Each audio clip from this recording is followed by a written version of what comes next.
Hello students, welcome, bem-vindos à nossa aula de língua inglesa.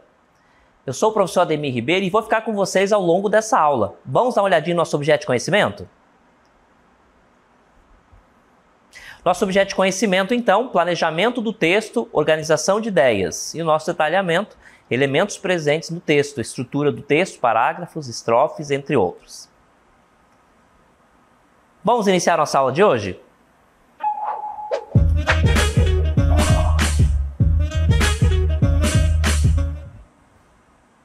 Nossa aula de hoje vai tratar então de estrutura de texto, né? Quando eu me refiro a texto, obviamente dentro desse contexto aqui eu estou falando de texto escrito. Mas a perspectiva, a ideia de texto, ele não se resume somente àquilo que é escrito, mas também àquilo que é falado. Então tudo aquilo que é produzido é um texto, né? Seja ele escrito, seja ele falado. Bem, o que nós temos aqui é a estrutura de texto escrito, que basicamente nos textos nós temos essa estrutura. Introduction, né, que é a introdução do texto, onde eu coloco ali o que eu pretendo debater ao longo do meu texto. Eu tenho o desenvolvimento, onde as ideias vão ser colocadas, essas ideias que corroboram, então, com aquilo que eu propus lá no início. E lá no final, a conclusão, onde eu vou fazer um fechamento desse meu texto. Né? Lá na introdução eu tinha uma ideia, apresentei a minha ideia. Aqui eu desenvolvi, apresentei, então, todas as ideias, todas as informações que corroboram aquela minha intenção inicial e, por fim, eu faço uma conclusão de tudo isso que eu fiz, né, que eu vi ao longo do meu texto. Essa relação dessas partes do texto ela tem que ser orgânica. Como que se dá isso? Se dá através da coerência e da coesão. O meu texto precisa, aliás, um texto de qualidade precisa ter coerência e coesão. Mas o que é exatamente coerência e coesão? É a relação tanto entre as palavras, né, a escolha certa de palavras, de vocábulos, que são relacionadas uma com as outras, e também a ideia de a ligação lógica das ideias, né, daquilo que eu propus fazer ao longo do meu texto. Então você não pode fazer divagação no seu texto, você tem que se propor a escrever sobre algo e manter-se até o final sob essa perspectiva, né, essa ideia que você se propôs a escrever. Nesse caso aqui, escrever, no entanto, a gente quando fala de texto é bom lembrar que eu não estou me referindo somente a texto escrito, né? Eu estou me referindo também a texto oral. Nesse caso específico, vamos ater-nos somente ao texto escrito. O que é coerência e coesão? Então nós temos essas duas definições. A coerência estabelece uma ligação lógica entre as ideias, ou seja, no meu desenvolvimento do texto, eu preciso encontrar e debater ideias que corroboram aquilo que eu propus lá no início. Só que essa relação tem que ser lógica, de forma lógica, alinhada, tá? Você não pode começar a falar de algo e partir para uma outra que não tem nada a ver com aquilo que você se propôs no início do texto. Isso, então, vem ao encontro do que é coerência. Já a coesão, ela se dá dentro do texto, é a relação entre os elementos, né? A relação ali que os elementos estabelecem entre palavras e frases de um texto. Aqui, então, para você não ter uma frase fora do lugar, um verbo errado, né, um erro de vírgulas, um erro de uma palavra, né, que você colocou errado ali, fora de contexto, tudo isso diz respeito à coesão. Então, em resumo, a coerência, eu tenho, então, essa relação lógica das ideias que eu propus falar no meu texto. Já a coesão, então, é algo dentro do texto, é a relação das palavras umas com as outras, que formam frases, orações e tudo mais. Ficou claro? Então, meu texto precisa ter duas coisas, coerência e coesão. A coerência, então, é essa ligação lógica, né, que tem as minhas ideias, aquilo que eu propus escrever, e a coesão diz respeito a essa relação de verbos, de estrutura de frases, de estrutura de orações, umas com as outras. É preciso estar conectado, falando harmonicamente entre elas dentro do meu texto, tá certo? Então, um bom texto ele tem essas duas situações, a coerência e a coesão. A coerência, então, eu me mantive dentro da ideia que eu me propus lá no início, isso é coerência. A coesão é a relação que acontece dentro do texto, a relação entre orações, entre frases e também evitando erros, repetições desnecessários. Tudo isso diz respeito, então, à coesão, ok? Mas quais são os elementos que fazem essa coesão? São vários, inúmeros elementos que contribuem para essa coesão. Um deles é os verbos. Qual é a função do verbo como fator de coesão, né? Como um elemento que ajuda nessa ideia de coesão? Quando você coloca um tempo verbal errado, especialmente na língua inglesa que a gente está aprendendo, você acaba perdendo aí essa ideia de coesão, né? Porque o seu texto, você está tentando passar uma ideia, mas você está utilizando um tempo verbal errado. E aí, né, você vai prejudicar o seu interlocutor, aquela pessoa que está entrando em contato com o seu texto, tá certo? Vamos ver então de que forma esses verbos eles ajudam nessa ideia de coesão. Função coesiva dos verbos. Então é a relação, né, dos verbos dentro do meu texto e qual é a sua função. Trata-se da correlação dos verbos, né, e da correta utilização dos tempos verbais a fim de garantir a coesão temporal. Então, quando eu falo de verbo, eu estou falando de coesão temporal. Ordenando os acontecimentos de maneira lógica e linear, o que possibilita uma compreensão da sequência dos fatos. Parece muito óbvio quando a gente fala, então, de verbos, né, desse tempo verbal, mas é necessário que a gente ajuste aquilo que eu me propus a falar ou escrever, né, quando se trata especialmente da língua inglesa, com o meu tempo verbal escolhido, né, ideal e correto. Então isso é importante. Diante dessa ideia, os verbos eles desempenham uma função coesiva dentro dos meus textos. O que a gente vai olhar agora? Alguns tempos verbais. Não vai dar para se aprofundar muito, tá? Porque os tempos verbais têm muitas informações, é um tema bastante amplo, mas só para a gente ter uma ideia e vocês já vão pegando muitas informações aí com relação aos tempos verbais. Vamos lá? Primeiro tempo verbal, então. Simple present. O que é o simple present? É o presente simples. Língua inglesa tem menos tempos verbais do que na língua portuguesa. Used for habitual actions, general truths and scheduled events. Então, usados para ações habituais. Então, eu vou utilizar o presente simples para falar de ações habituais. Verdades gerais. Truths quer dizer verdades. Verdades gerais, de modo geral. And scheduled events. E eventos agendados, né, previstos. Olha o exemplo. She plays the piano. Ela toca piano. É algo habitual, é uma verdade geral, ou então poderia ser também um evento programado. Ela toca, né, aqui eu tenho um sujeito, aqui eu tenho o verbo, e aqui eu tenho o meu complemento, certo? Gente, uma dica, no Simple Present, somente nesse tempo verbal aqui, ó, anotem aí. O Simple Present é o único tempo verbal da língua inglesa em que quando eu conjugo o meu verbo, né, tudo que eu falo tem um verbo, certo? Então, aquele verbo que eu escolhi dentro daquele contexto de presente simples, ele sempre vai exigir essa regra aqui, ó. Quando a minha frase tiver she, he e it, um desses três aqui, o meu verbo vai ser acrescido de S. Olha aqui, ó. Tá certo? Então, essa aqui é uma regra importante, tá? Do Simple Present. Simple Present, então, ele é o único tempo verbal, tá? Em que quando eu conjugo um verbo com um desses três sujeitos, né? He, she e it, que equivale a ele e ela na língua portuguesa, eu vou sempre acrescer o meu verbo de um S, tá? Essa é a regra geral. Mas só acontece nesse tempo verbal do presente simples, tá? Do Simple Present, ok? Como o exemplo que nós vimos ali, ó. She plays. Repare que tem um S depois do verbo. Essa é uma regra geral, tá? Vocês anotem, tá? Memorizem essa informação que ela é muito importante. E somente nesse tempo verbal, quando você fala de algo habitual, de uma ação habitual, aliás, de uma verdade geral, ou então de um evento agendado. Nesses casos, né, que é as situações onde eu utilizo majoritariamente o Simple Present, o meu verbo vai ser acrescido de S, tá certo?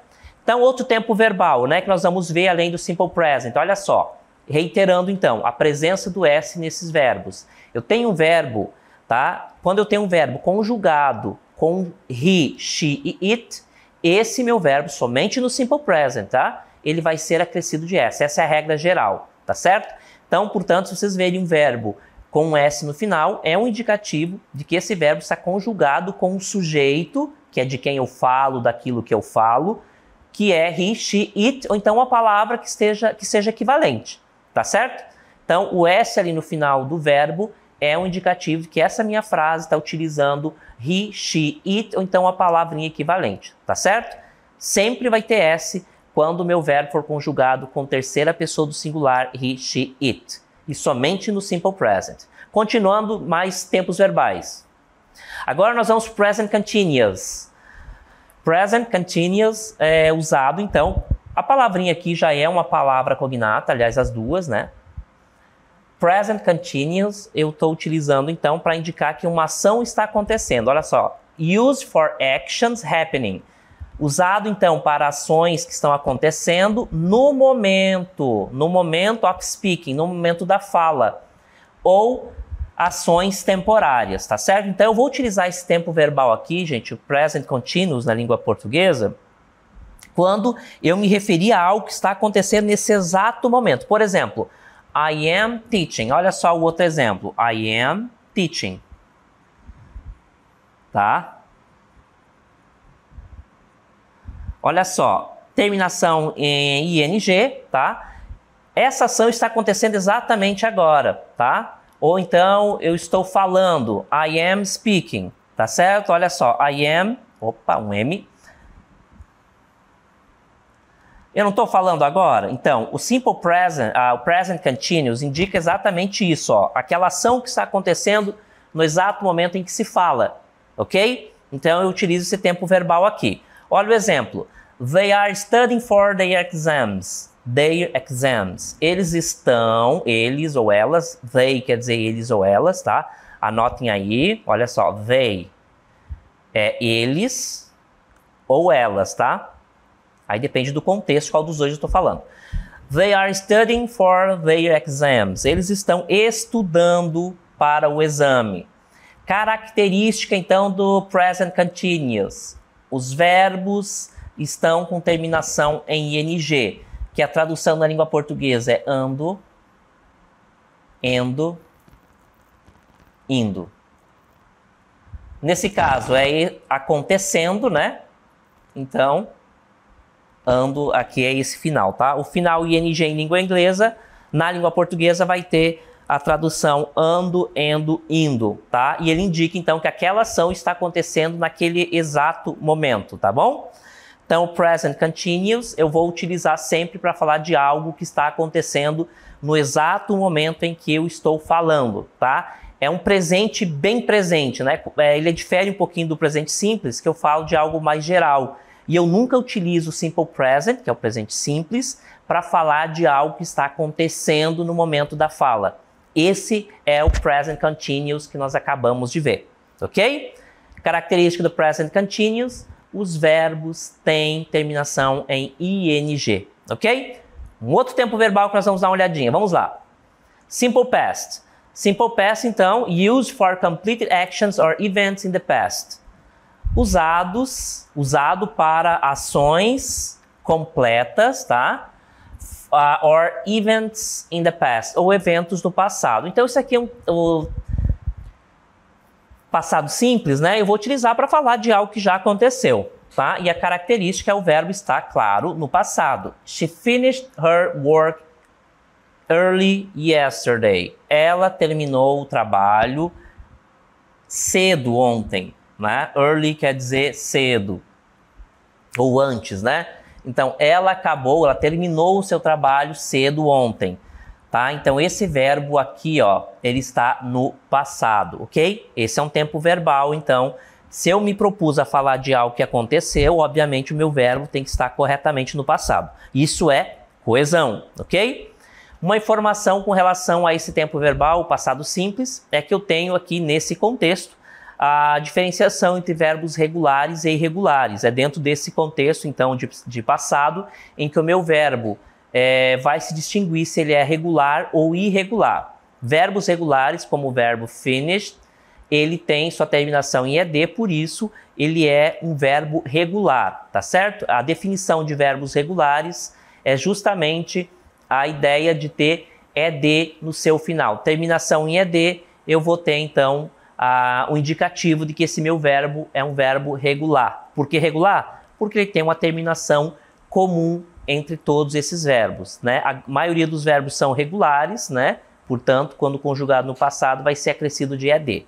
Tem outros tantos que não são regulares, são os irregulares, e aí não tem outra forma de lidar com eles. A gente precisa memorizar, porque eles não têm uma terminação única, tá certo? Então reparem, gente, que quando eu falo de passado, tá? Quando eu estou falando de passado, nesse momento vai aparecer o verbo regular e irregular. Uma outra informação que vocês já devem ter percebido. Os tempos verbais, gente, o tempo, a diferença daquilo que eu falo, se é presente, se é passado ou se é futuro, é sempre o verbo que vai indicar. Essa é a classe gramatical mais importante de qualquer língua. Na língua inglesa não é diferente. Justamente porque ele tem essa capacidade de modificar o tempo onde aquela ação aconteceu. Eu falo a mesma frase utilizando o verbo no presente, eu estou me referindo a algo que acontece no presente. Se eu utilizar o meu tempo verbal no passado, aquela ação a qual estou me referindo, a mesma frase, a mesma oração, vai estar indicando que uma ação aconteceu no passado. Quando eu coloco um verbo auxiliar de futuro, indica que aquela mesma oração, com aquele verbo auxiliar de futuro, aquela ação irá acontecer ou está por vir, tá certo? Então é sempre o verbo que faz essa adequação. Isso é interessante. É o verbo que muda, tudo permanece igual, somente os verbos têm capacidade de mudar essa ideia de tempo, tem mudança temporal, tá certo? É sempre o verbo que vai para o futuro e aí indica que aquela ação vai acontecer no futuro. Se eu utilizo um verbo no presente, indica que a minha frase está no presente, né? Aquela ação acontece no presente. Se eu utilizo um verbo no passado, um indicativo que essa ação já aconteceu, que essa frase, que essa oração já está se referindo a algo que aconteceu. Um outro tempo verbal, olha só, é o past continuous, passado contínuo. Quando vocês verem a palavra continuous, lembrem-se dessa terminação, ing. É o indicativo de gerúndio. Gerúndio é aquele tempo verbal, né, em que indica que a ação está acontecendo naquele momento, tá? O gerúndio, então, é uma das formas nominais do verbo. Usado, used for actions, usado para ações that were ongoing in the past, que estavam acontecendo em andamento no passado, tá? Então a diferença entre past continuous e present continuous é que no present continuous eu estou falando de algo que está acontecendo no exato momento em que eu falo. No past continuous, eu vou utilizar então para falar de algo que estava acontecendo naquele exato momento, só que lá no passado, tá? Olha só, I was reading a book when she called. Ó, eu estava lendo um livro, essa ação estava acontecendo quando, tá? When, quando she called, quando ela me ligou. A palavrinha call deriva de call, que é ligar ou então referente à ligação. Ele pode ser um substantivo com essa ideia de ligação, ou call, que é o verbo to call, né, que é chamar, ligar, tá bom? Fazer ligação de celular, por exemplo. Então, I was reading a book. Eu estava lendo, reading, lendo. Eu estava lendo um livro quando ela chamou, quando ela me ligou. Então, no momento em que eu estava lendo, ela me chamou. Então, repare que estava acontecendo uma ação em um determinado momento quando aconteceu algo. Então, eu utilizo o past continuous para falar quando algo estava acontecendo no momento em que uma outra ação estava em desenvolvimento. Então, ela estava lendo, aí aconteceu uma outra ação que foi a ligação, então, que eu recebi no caso. Tá certo? Então, past continuous eu vou utilizar sempre com essa ideia de que uma ação estava acontecendo quando uma outra se sobrepôs, quando uma outra aconteceu, tá? E ela difere do present continuous justamente por isso. Present continuous é exatamente no momento em que eu estou falando. Esse é o tempo verbal do present continuous.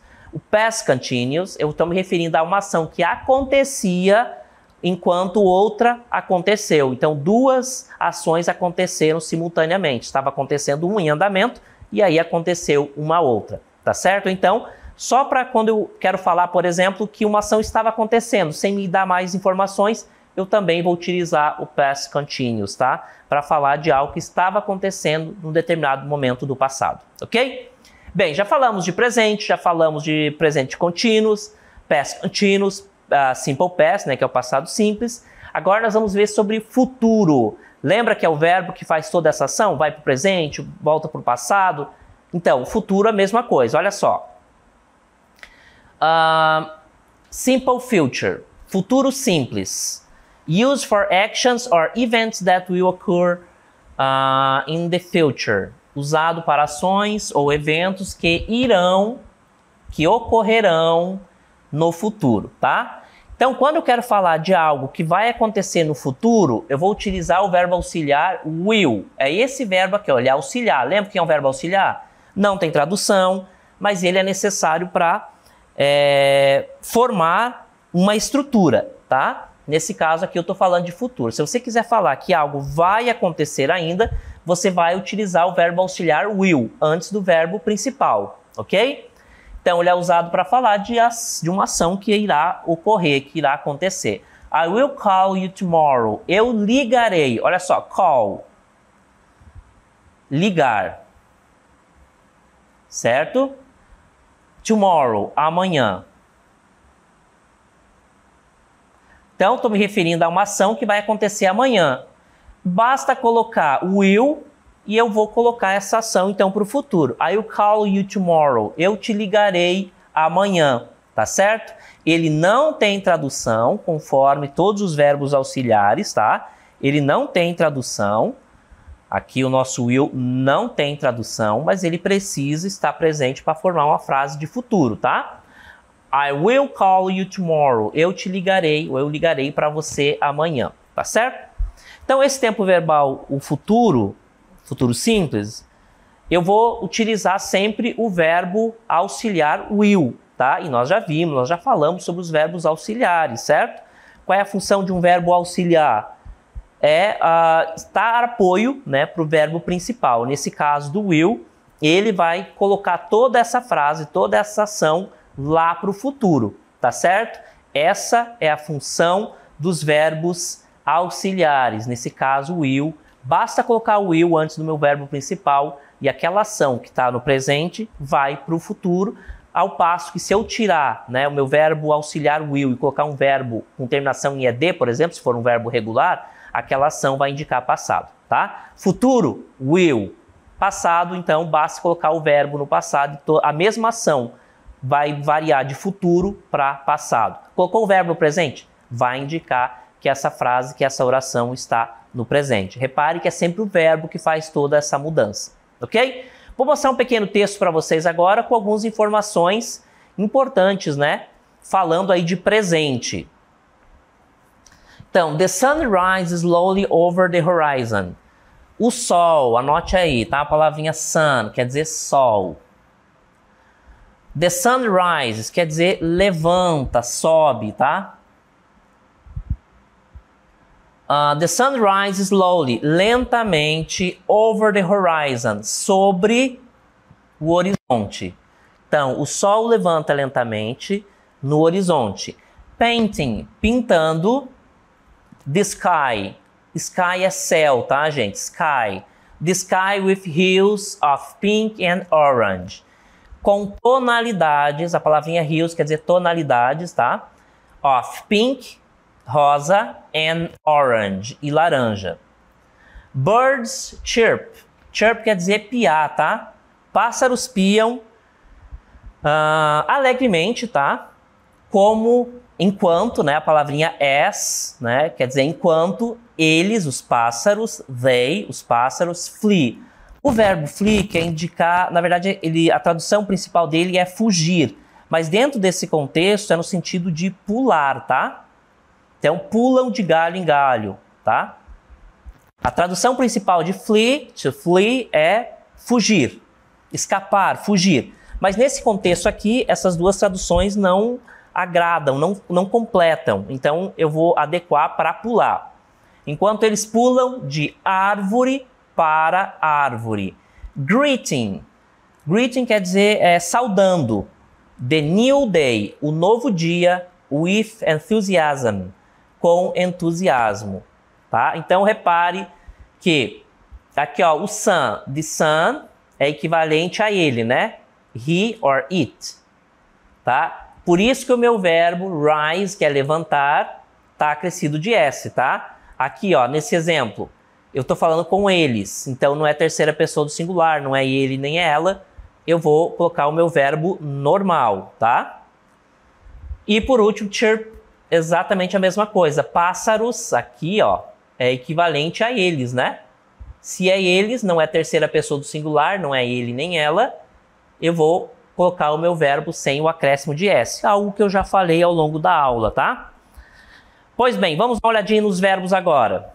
Eu tenho uma lista, então, de verbos, conforme eu já falei para vocês.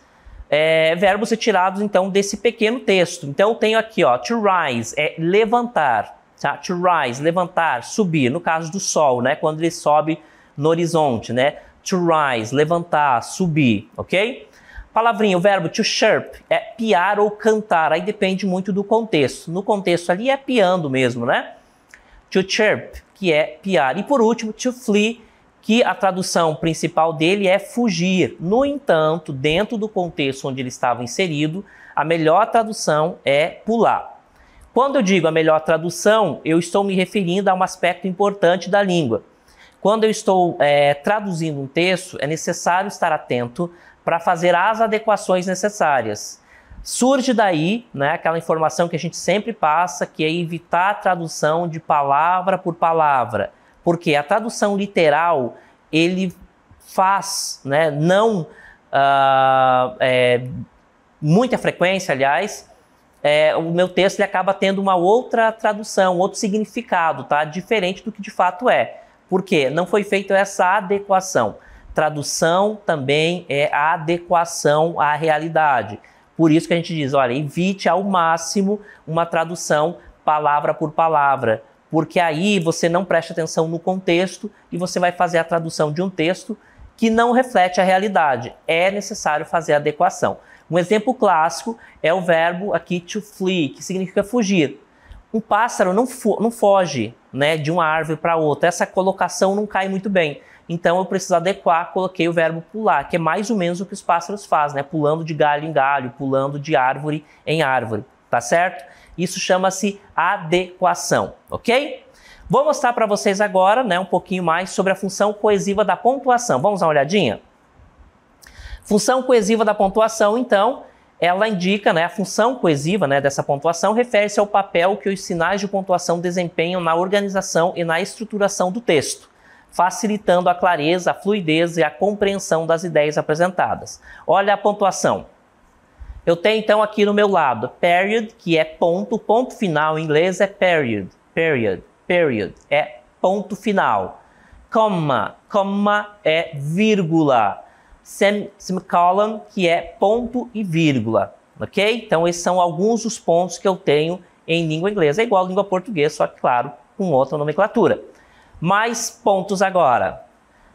Nós temos na sequência, então, colon, né, que é dois pontos, colon, dois pontos, question mark, que é ponto de interrogação, exclamation mark, que é o ponto de exclamação, alguns dos sinais de pontuação que nós temos na língua inglesa. Certo, gente? Agora eu vou mostrar para vocês mais um pequeno texto aí para a gente olhar essas questões. Let's practice. Vamos praticar. The students were excited. Olha aqui, ó, o tempo verbal aqui é passado porque o meu verbo tem terminação em ed. Os alunos, os estudantes estavam animados. A palavrinha excited não é excitado, ele tem a tradução no sentido de animado, tá? Ele, nesse contexto, ele é um verbo, uma palavra, um falso cognato, tá? Os estudantes estavam animados sobre their upcoming, que está vindo, né? Field trip, a sua viagem ao campo, né? A sua viagem ao campo que estava por vir. A palavrinha upcoming quer dizer que está para acontecer, que logo vai acontecer.